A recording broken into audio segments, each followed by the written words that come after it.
అయితే పిఠాపురం సంగతి, పిఠాపురంలో నేను అప్పుడు అక్టోబర్ ఇంటర్వ్యూలో అని చెప్పాను, మన బైరిశెట్టి నాగరాజు గారి ఇంటర్వ్యూలో, పొత్తులో వస్తే గెలిచే అవకాశాలు ఉంటాయి పవన్ కళ్యాణ్ గారికి, ఒంటరిగా వెళ్తే కష్టం అని చెప్పడం జరిగింది.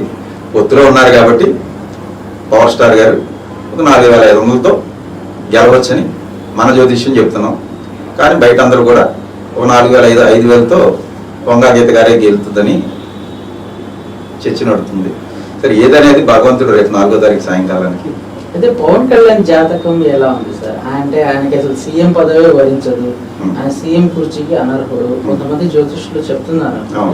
ఆయన జాతకం గురించి, ఆయన భవిష్యత్తు గురించి మీరేం చెప్తారు? నేను ఇదివరకే చెప్పానండి, ఆయనకి ప్రస్తుతం ఈ లగ్నంలో అదే వృషభంలో ఉన్నాడు శని, కొంతవరకు అనుకూలత. కానీ ఆయన సప్తమంలో బుధుడు వక్రించి ఉండటం వల్ల, సప్తమంలో రవి శుక్రులు ఉండటం వల్ల, అక్కడ బుధుడు రవి కాంబినేషన్ వల్ల ఇతరుల చేతిలో మోసగింపబడతాడు.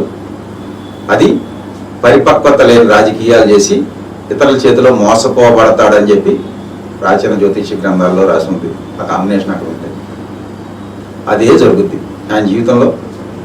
అది ఎవరితో వెళ్ళినా వాడు మోసం చేస్తారు. అది మీరు కానీ నేను కానీ ఇంకొకళ్ళైనా.